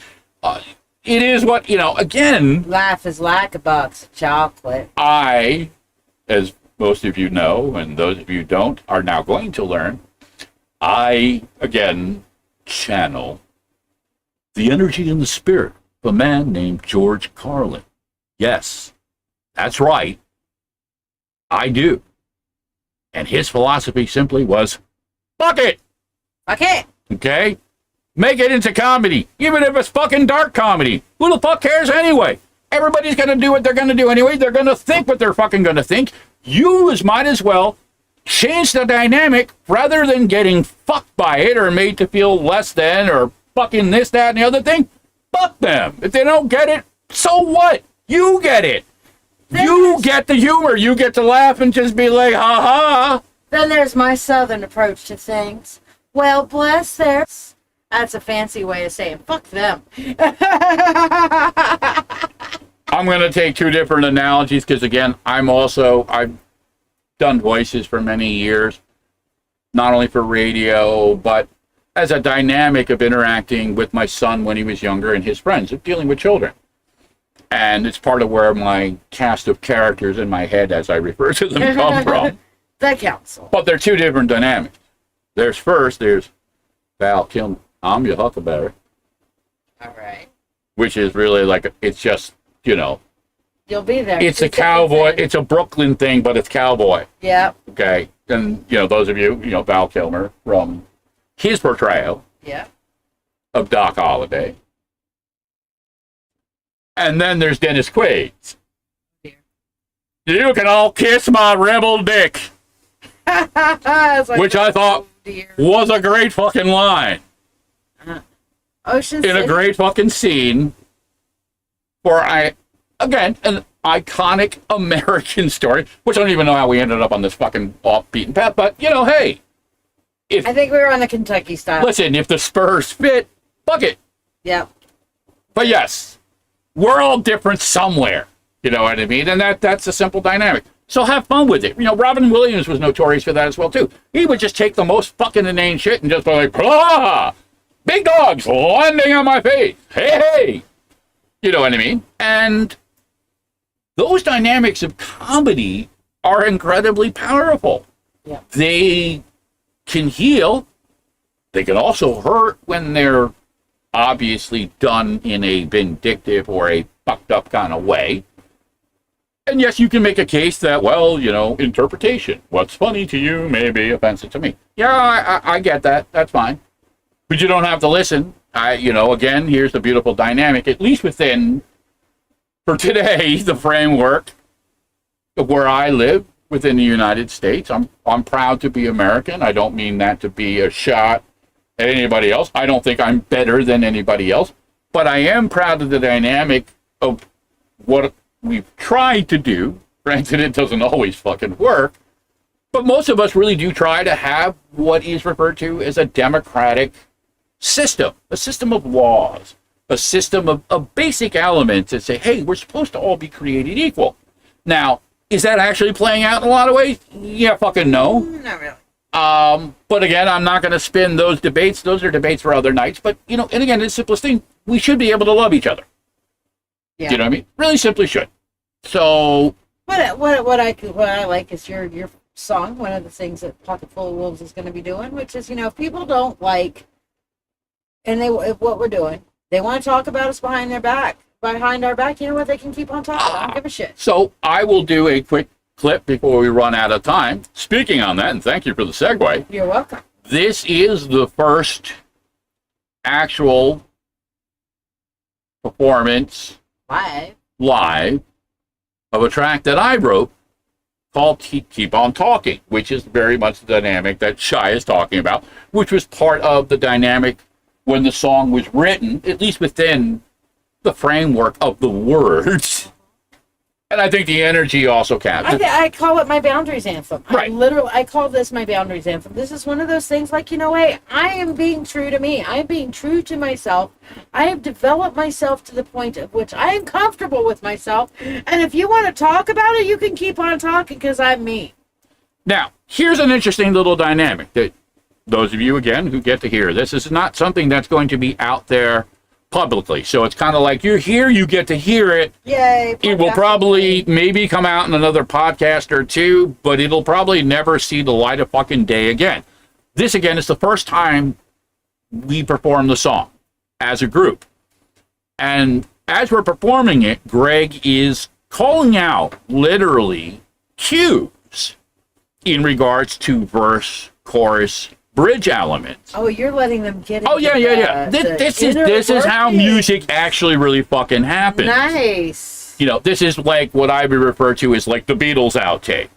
This is the raw dynamic of us as musicians without any fucking fluff, with no fucking mirrors or illusions or any of that other shit. There's just the four of us together in the studio playing this song for the first time. Now, granted, it doesn't sound exactly like the track that I recorded, because guess what? That's what's called a studio track. There are multiple takes, multiple different tracks that are combined and mixed together and melded, and then you got Matt coming in doing all his vocal beauty and stuff like that. I got Jeff Dahl doing this fucking crazy drum shit. Now again, Bruce is a great drummer, handles the drums beautifully. Greg is a great bass player, great singer, handles those elements. My kid knows the song because he helped me do it, and obviously I wrote the fucking song, but there's a different dynamic when you play live, okay? We're not a band that's going to go out there with samples and fucking vanilla ice our way through it and lip sync. Actually, wasn't that Milli Vanilli? Oh, whatever. You know what I mean? Listen, fucking Kiss is taking shit right now because supposedly they're, because, listen, they're in their fucking 70s and they're still out there touring and shit.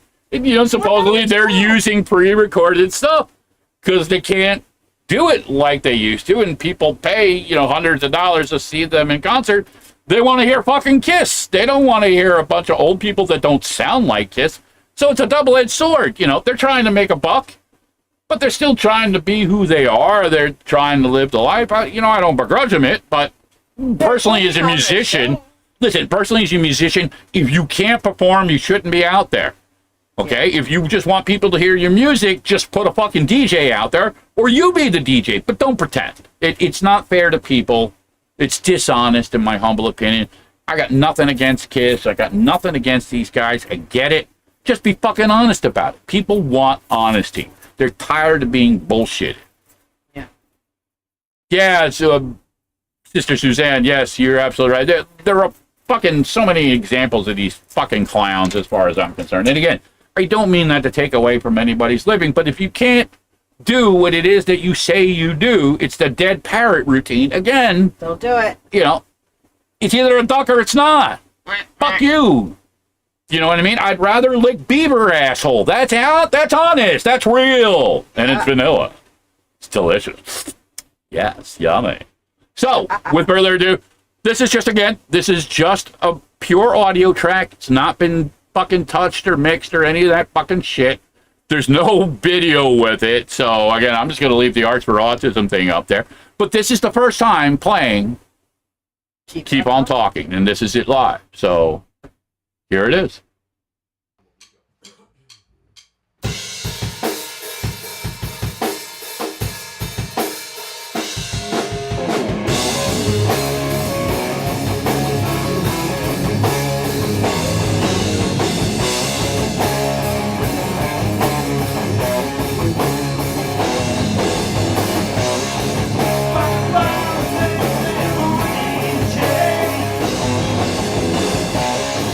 I'm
So yeah, that is the first live take of Keep On Talking as performed by Pocketful Wolves. Now, I have a special request. Yes, I already know where you're going. I took... Hold on. I'm just going to do it. Get the fuck out of my head, yes. Okay, that's my request. A lot of, again, I do different dynamics of things, and I always like the folks to be about the music. So I try to avoid what I feel are some of the ego elements. Okay. Some of it is just, you know, I'm not that guy. I never have been. You know, I don't know why. You know, maybe it just goes back to self-esteem issues. I don't know, but I usually don't give a fuck about that stuff anyway. Again, most of the pictures you'll see of me performing, my eyes are fucking closed. But anyway, Shiya has made it a point to remind me that I am awesome.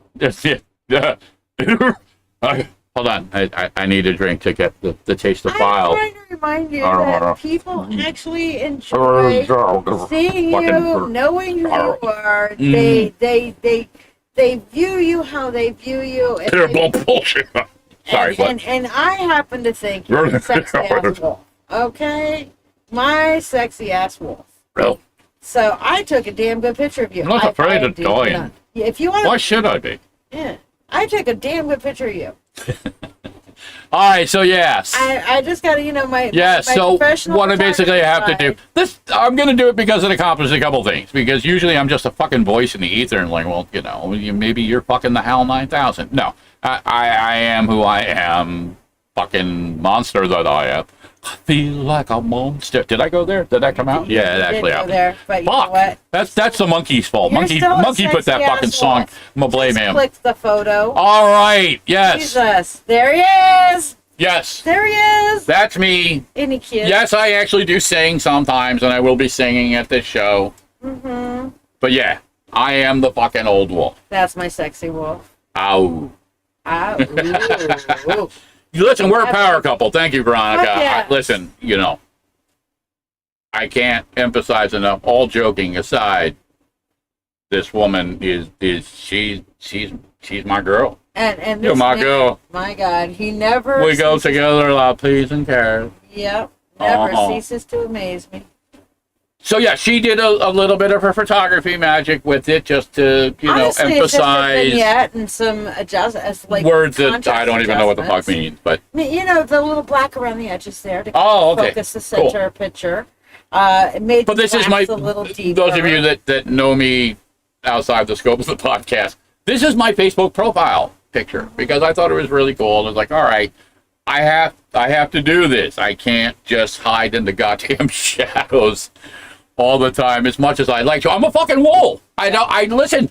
Wolves don't like coming out. We don't. We hide in the fucking shadows. Oh, Suzanne called you out. Fucking come out. Suzanne just called you out. The Beaver Queen just called your ass out.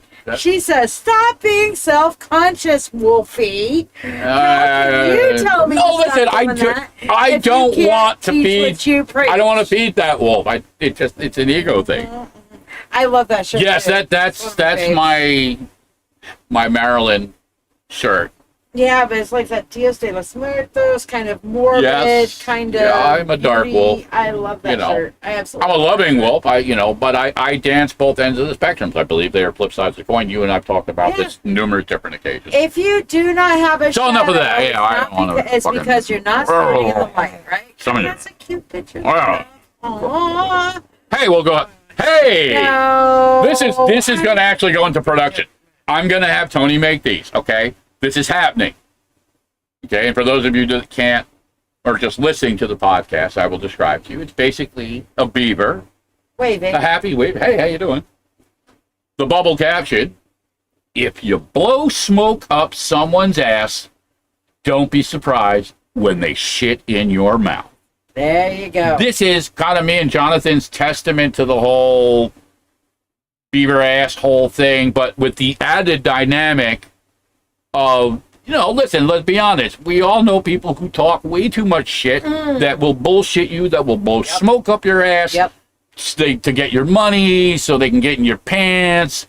Any number of analogies of manipulation, all those Even if it's really just for kind fucking of attention. sticky net. And it deserves. I mean, we live in a fucking world of memes, so I'm using the Forrest Gump analogy where, just basically a fucking mud-splattered fucking shitty-looking smiley face. Fuck it. Okay. This has a message to say. If you blow smoke up someone's ass, don't be surprised when they shit in your mouth. Yep. And I think it's a good dynamic for people to adopt. You know what I mean? If you're going to do that, I will shit and you your mouth. deserve that. You know what I mean? It's not fair. It's not right. Yeah. Bullshit, Suzanne. I know better. Well, listen, if you want to play that game, you just got to make a trip. I can disprove that song in 3 notes. Well, everybody, meet our President Beaver. But listen, Queen. I'm going to throw this out there for those of you that are still with us, okay? Hey, Leah. Seriously, this event that's coming up means a lot, okay? And it may be, and I'm not going to lie, and I'm going to just say this straight up, I don't mean it to be anything more than my best interpretation of truth. I don't know if we'll do anything musically again. This may be a one-off thing for this event. You never know. It may not. However, we would love everybody who wants to be involved, and we're even willing to go to the degree that anybody that wants to coordinate with us, we'll rent a fucking house. Yeah. And all of us have a blast that fucking weekend. I'm dead fucking serious, okay? Same. Serious. We'll Okay? get an We can't Airbnb. pay to get everybody's ass out there. However, we will work within the dynamics with the people who want to and can, to the best of our ability, find a way to create a group environment. And I'm not talking in that weird shit. Well, except for you, Suzanne. You know how much I mean, you got to know you just got to know at this juncture. I got to know what that asshole tastes like. I really do. I mean, I'm not. It's a bucket list thing now. Okay, and it's not even really a weird sexual thing, though. It's obviously going to be interpreted that way. But hey, people are going to think what they're going to think, and they say what they're going to say anyway. So fuck it. But just again, it's like that dynamic. Somebody's like, "Hey, man, have you ever eaten a cannoli? If you've never eaten a cannoli, how do you know till you try?" So you get that in your hand and you just lick that creamy center. Just, Vanilla. God, where have you been all my life? Now, granted, again, I feel pretty safe in the context of I'll probably enjoy your asshole more than an actual beaver's asshole. The whole beaver thing, I'm not going to lie, freaks me out a little bit. How do you establish consent? If it's got rabies, maybe it doesn't want to identify that way. The motherfuckers chew through logs, okay? And I'm just not particularly interested in riding on that train. Oh my I'm not God. going to lie. Suzanne's never had cannolis. Jesus Christ, woman. Where have you All right, so been? listen, personal dynamic. We got to figure out a fucking way to get you out to the East Coast Yeah, goddamn for September right. 17th. You can come and hang and be a part of the show and the band and stuff. We'll embarrass you in front of hundreds of, potentially thousands of people if you And really I will like. buy you a cannoli. And yes, we will buy you a cannoli. I can't believe So yeah, that's a strength in numbers. Listen, there's fucking watermelon and chicken everywhere. Who the fuck are we kidding? Cannolis. Come on. Cannolis. Well, hey, listen, you just fucking called me out. Yeah. Who the fuck are you bullshitting? Cannolis. Never Hide had in your that. little Cannoli. fucking, your little plastic bubble. Uh-huh. Uh-huh. How's Peyton Place working out for you, baby? Come on, tell Daddy what's going on. Oh my God. I love You know I love you. Hey. You learn to love me? And, yeah, creamy You Bailey. get some creamy Baileys. I don't drink, so What? Tell I don't know what that fucking you reference need is. to. You need to. Yeah, what is that? The old. That's old Greg. Greg. It's in it some fucked Yeah, up internet go thing on- that go on fucking YouTube the and look monkeys up showed old me. Greg. It's it's horrifying. Like Do you love so me? many other horrifying. Could you learn to love me? Fuck no. This shit's scary. And it gets much worse. And I'm not even gonna This is creamy. not gonna Bailey's. go there because it This doesn't is creamy it- Bailey's as close as really you can get to it without really getting your eyes you're wet. gonna be that this I'm is what's gonna- gonna you're gonna play this out live. Oh my fucking god. Hey, listen, that's the beauty of live, you know what I mean? You never know what the fuck's gonna happen. You guys subjected me to this, so you can Waiting for the day the FCC is just gonna literally come banging on the door. Where the fuck is that asshole? I've just like broken like 10 million different broadcast. We're Listen, not FCC regulated. again, I don't begrudge. I understand there has to be certain dynamics. This is not exactly a kid-friendly show. I don't pretend that it is. I love children. But again, I don't believe that hiding children from certain dynamics of things really does them any fucking good. Now, granted, yeah, there's certain things, a 10-year-old child shouldn't be having a conversation about me licking Suzanne's asshole. Okay? That's fair. It's honest. As a parent, I got no problem with that. I'm like, yeah, man, you're fucking right. But then I question, why is your child here? You know what I mean? I try to be honest about that in the context, and luckily we've never had that dynamic Parental really. advisory. But I would be honest, if it were to play out, I would be like, okay, you know what? It's cool. I don't have to necessarily agree with it to respect it. Again, as a context of parent. But personally, I'd rather lick Suzanne's asshole. So I'm sorry. Take the child and put them to fucking bed, please. Suzanne's like, what the fuck? See, this is what happens We when you open made that you- door. We made you laugh, woman, and don't tell me you didn't need to laugh Now, tonight. in all fairness and in full disclosure, I can get away with that with Suzanne. If I were to try and pull that shit on Diana would kick me in the nuts. That is You know what I mean? And I'm just not interested in that. And I love Diana, don't get me wrong. These are just a little personal dynamics. And again, I'm really more joking within it. Again, that's my particular end of humor. You know what I mean? And especially, again, in the degree of the things that we have around us and the dynamics that we have within our lives. Sometimes, the world isn't exactly friendly or pretty or even fucking fun. So if even just for a few minutes, you know what I mean? If I can jack somebody's blood pressure, make them laugh, maybe they get a little bit moist somewhere. I don't know. I'm just saying. I've heard these types of things can happen.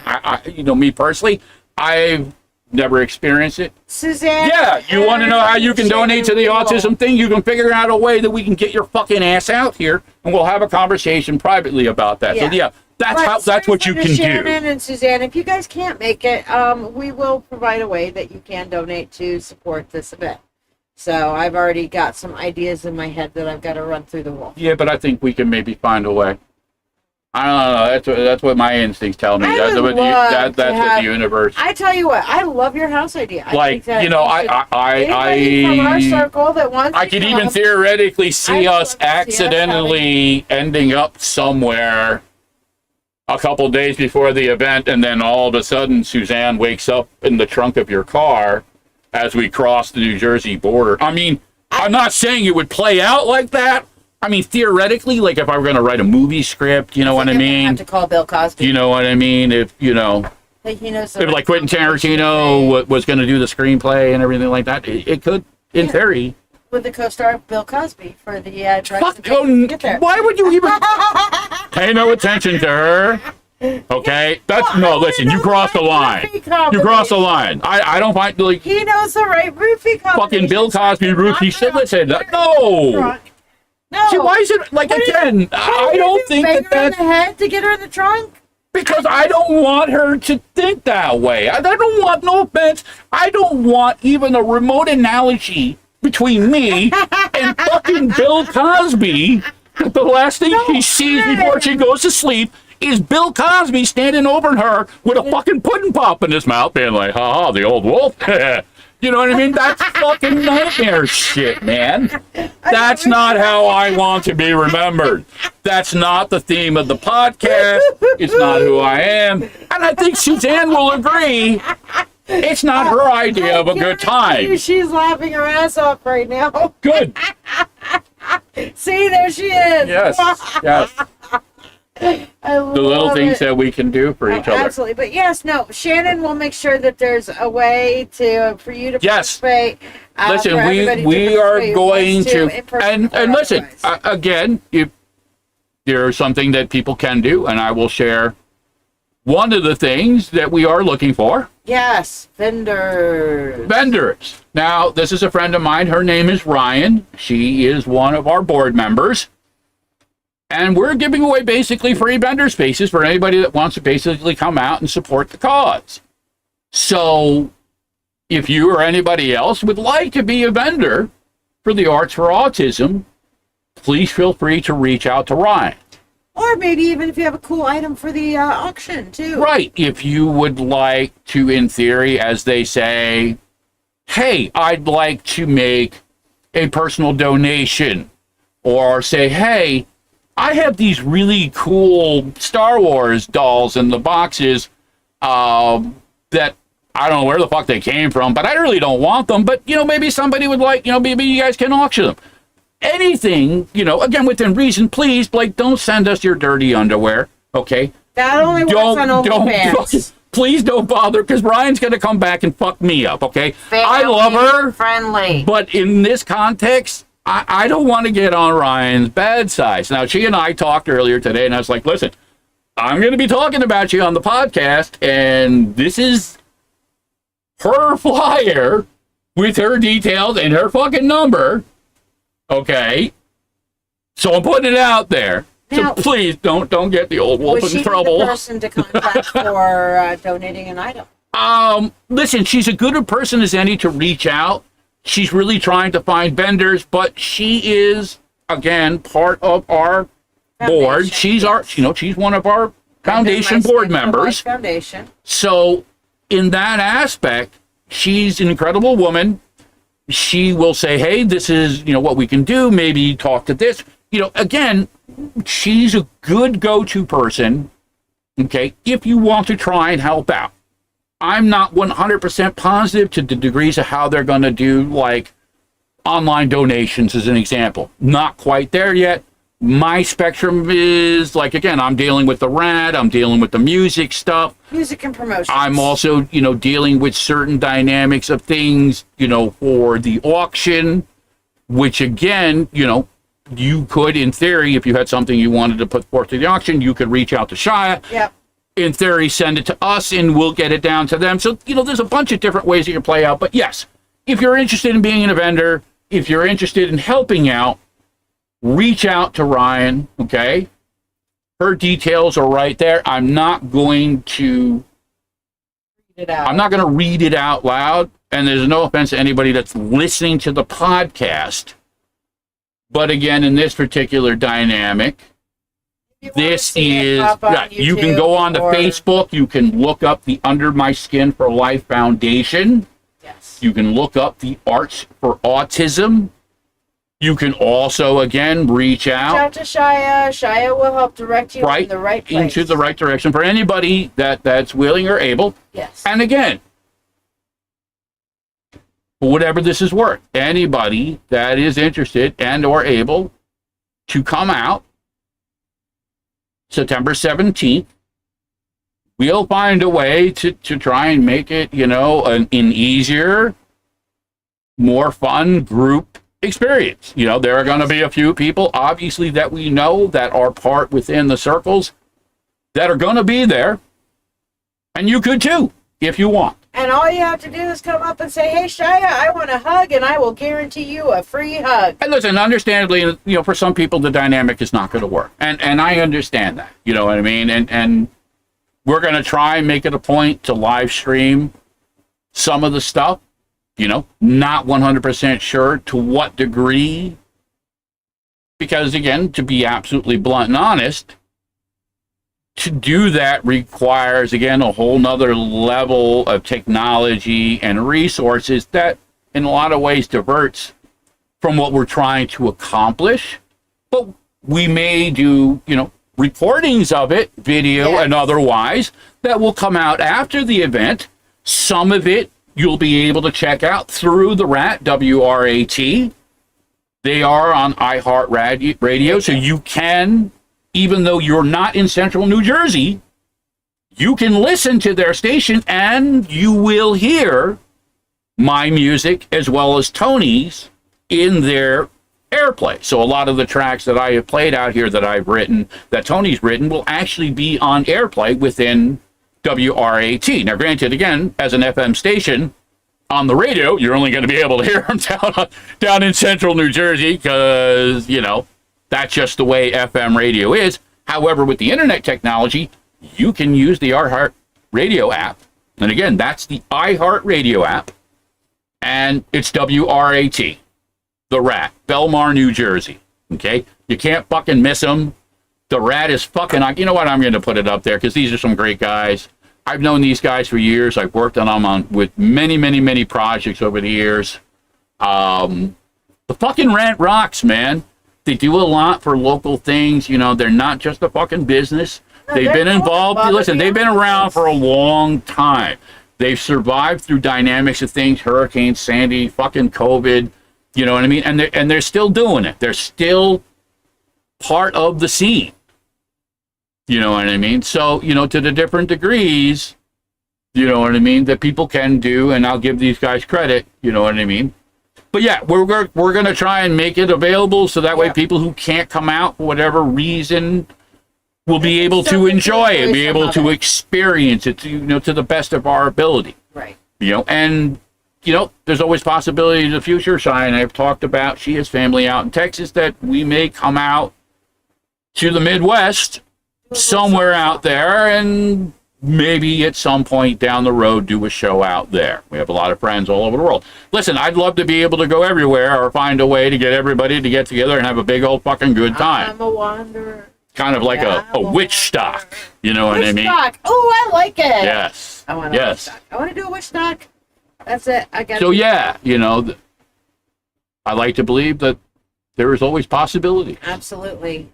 But yeah, if you want to support anything for this event in any way, shape, form, or fashion, don't know how, want to know how you can get involved, or want to know how you can coordinate hanging out with us for the weekend, get in touch with me. Just go to Lady Shiya Wolf page if you don't have me as your personal friend list, and reach out.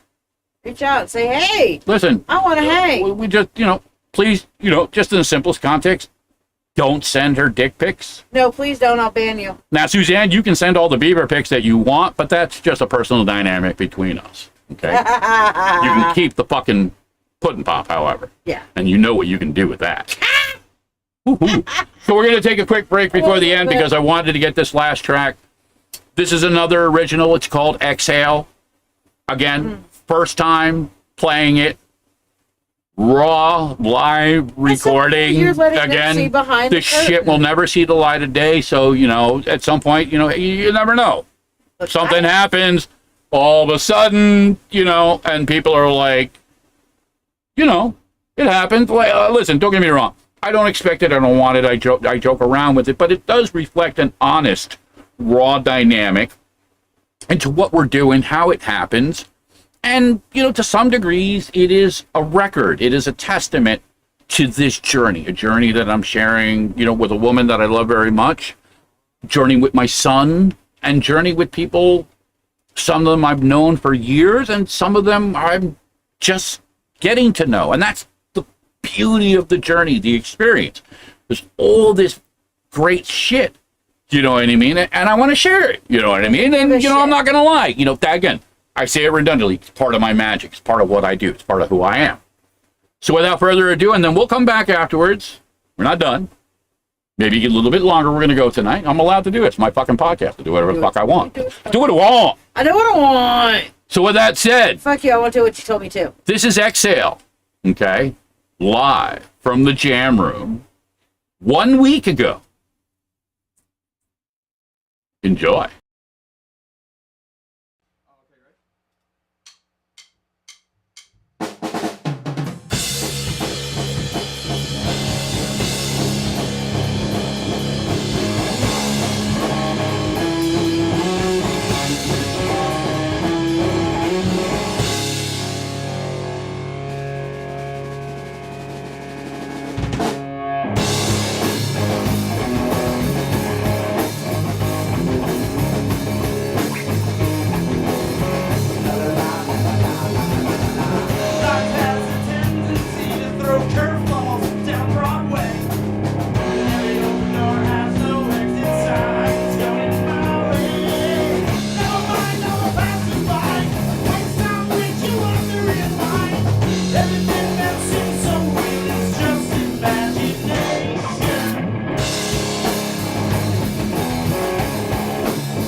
So yeah, that was Exhale live.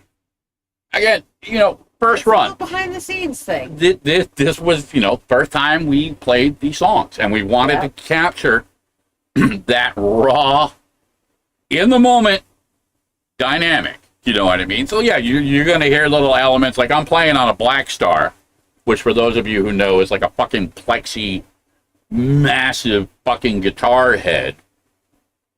And the drummer, Bruce, is fucking, like I said, slamming it out hard. brother man is a monster. He's like fucking John Bonham on the drums. I kid you not. That dude. You know, has I could not have asked for a better dynamic in style.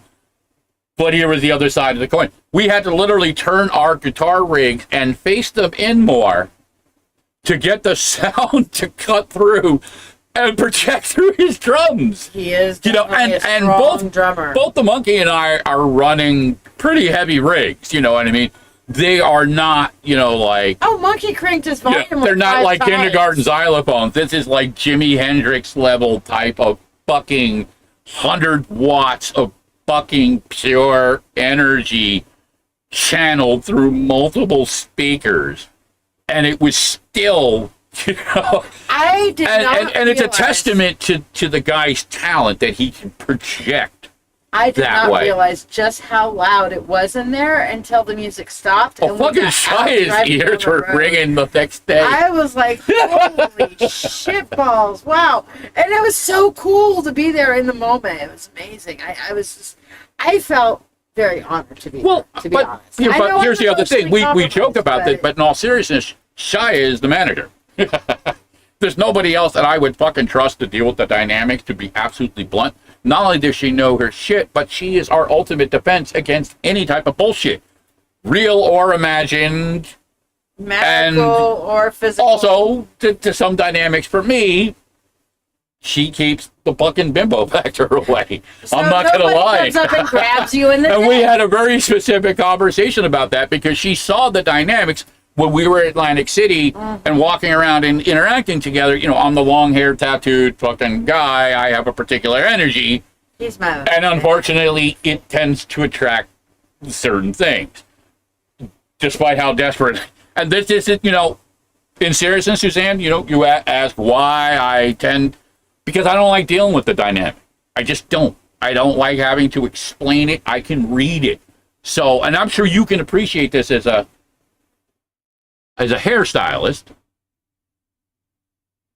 that people's energy, whether you like it or not, sometimes tends to overlap. And especially when you can read people, it fucking sucks.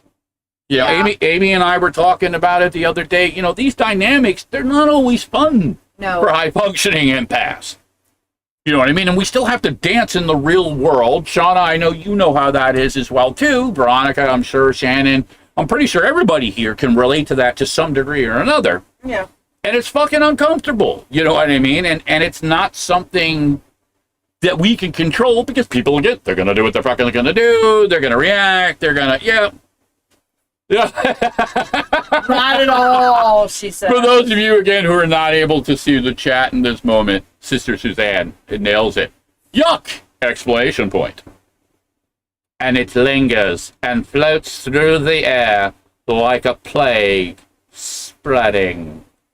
I feel fine. I had to do that with Did you? dramatic effect because I think I gave for a walk. I think it really gives it the better I plague-like feel happy. feeling. You know what I mean? It's a kind of plague you can spread on your toast. You know, you can enjoy it with your tea. I pierced the toast. Oh, that's just horrifying. Yes, one of many character voices. Anyway, again, in all seriousness, this is happening. This is something that we believe in, the foundation believes in. We've done it for a few years now. I think this will be the 8th year that we've put on an event like this. We've had many different people. Again, those of you that are friends with us on Facebook and stuff like that may see things periodically. More often than not, they'll pop up through Tony's feed because Tony is the head of the foundation. He's the guy that started it. Yep. He's my brother, and I support him. And together, that philosophy I talk about, strength in numbers, Yes. is a real thing when it is enacted as actual actions, not just shit we talk about or sit there on our keyboards. Oh, I'm here to let play a me keyboard for you let today. me tell you what you're doing wrong and why you shouldn't feel the way What's wrong with you? Are you weak? You have keyboard warriors, you have parents go in fuck Walmarts. You have all kinds of crazy Listen, stuff. empathy is a great tool. Yep. It can be weaponized, don't get me wrong. Yep. Just like most things in life, you can use it for good, or you can use it for fucking bad, evil, dark shit. Narcissistic asshole. But understanding that dynamic at least gives you, in my judgment, a heads up. It gives you a viable tool to react, to deflect. If nothing else, from the simplest context, protect yourself against the fucking stupidity and the bullshit. Granted, again, you can't control it, but you can at least, when it comes running at you down the street, you can fucking learn how to do a little Irish jig to the side, trip them, and let them go rolling down the street and become somebody else's fucking problem. Yep. Comedy? Truth? I don't know. I'll leave it to you to decide. It's kind of that. Congratulations, Suzanne. She says she's going to have another grandchild. Just got a picture of 3 pregnancy tests from her middle daughter. Congratulations. So that means her oldest will have hers in November, and the other one will have hers. Well, February's great. I'm a February child, so yeah. Yeah, no, you don't. Oh God, pray she's not an Aries. Aries, you don't want that. You don't want that. Well, look, February or March, I think we're looking for Aquarius or Pisces. So yeah, but I just smelled the flames. As soon as I see March come into play, you're dancing on that spectrum. It's like, oh God, not another one. Aries. I vote for Aries because we're number 1. March 8th. Pisces. That's why we can get along. Yes. Yeah, beautiful. Blame it all on astrology. Blame it on the Why do the Pisces. research? Yeah. Blame it on the Pisces. Yeah, well. But you know what? The Pisces, they're so self-sacrificing that if you blame it on the Pisces, they normally just take it. So I blame you, Suzanne. Well, whatever it is, it's your fault. There's that. I don't know what to say. I mean, it's just, one of those Aries facts of life. Aries, facts of life. You like how that played out? See, I told you, we'll take it. We'll take it. Yeah, listen, hey. If the fucked up shoe fits, fuck it. Burn it on, Aries. Burn it! Burn it! All right, I gotta put this cheeky witch to bed. It's way past her bedtime. She hasn't taken her fucking meds. She's fucking... Oh, is that what it is? You're I all thought it was over just the all goddamn the full place. moon energy. Oh, that's what it is. Yeah. Oh, that's fucking epic. It's like, my granddaughter told me it was my fault that she was being bad the other day. Well, it probably fucking was. You're the fucking Beaver Queen. Goddamn, just fucking own up to it. Jesus, woman. Here's the analogy, and it's the same, with me and my monkey. Tree, apple. Yes. Well, thank you, Veronica, for joining us. Everybody, listen. Yes, had fun. We couldn't do it without you. Granted, I would still talk to my fucking self like I always do anyway. But I love sharing it. Thank you for, again, dancing with us, laughing, having some fun. Even if it was at Suzanne's poor asshole's expense. Do you feel violated, Suzanne? Honestly, I don't think you could handle what I really would like, this is your homework, Suzanne. I would like you to have a conversation with your asshole later in private, and then come back and share to us that experience and that dialogue. Because I really would like to know. I'm just curious. You know what I mean? But yes, know that you are loved. Absolutely. Again, Shiya and I will be back tomorrow night for What the Fuck Wednesday. What the fuck So we'll be doing Tara. We'll be doing a trivia / giveaway for one of Melanie France's custom decks. I will say tomorrow night she has this one deck, Oracle deck, that I am looking forward to diving into. It's humorous messages from dead people. So I'm going to use that. So we're going to do something a little different. We're going to do humorous messages from your ancestors with that. Deck. Humorous messages from your asshole ancestors? From your asshole ancestors. Cool. Tomorrow night. Somehow that ended up being the closing theme of tonight is asshole. Asshole. Assholes. What does it taste like? Asshole. Why are but this actually wouldn't really make a good. I think this would be a good conversation, and I'm gonna put it out in a really honest context. What's all the stigma about? Honey, there's a company that's out there. Why are people so freaked out? It's just like, again, we literally we'll take Hold on. we'll take beaver literal animal asshole glands Yes. and put it in our fucking coffee and our candy and stuff, but lick a woman's asshole? Oh my God, you nasty motherfucker! What's wrong with ladies? I humbly suggest, if you haven't tried it, what have you got to lose? There you go. Now there is a company that's out there that you can take a plaster cast of your loved one's asshole or your own asshole and have a set of chocolates made up like your asshole. Well, that was way beyond anything that I was just had to throw it out there since assholes was our final. I was looking at it for the organic experience. I wasn't looking for like the Cadbury. And it's chocolate, gourmet chocolate assholes. Hershey has kisses, Cadbury has assholes. You know what I mean? Pick your gourmet poison. Chocolate assholes. I'm sure there's a vanilla one. Wow. Yeah, this is what happened. This is, yeah. Get the witch on some full moon energy. I love you all, seriously. Be good to each other. We'll talk more in the coming weeks, in the coming months, about the event, the other things that are going on. Like Sarah said, the mentorship circle, the lives, the different dynamics of the things as we try and expand it and build upon the simple concept of love, strength in numbers, helping each other when and where we can, to the dynamics that we can, and even to the degrees that we're comfortable.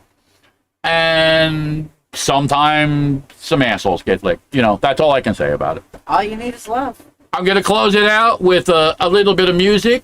This is one of the other tracks that we will be performing. I'm not going to play the video. I'm going to leave the Art for Autism banner up for anybody who, again, wants to take that information down.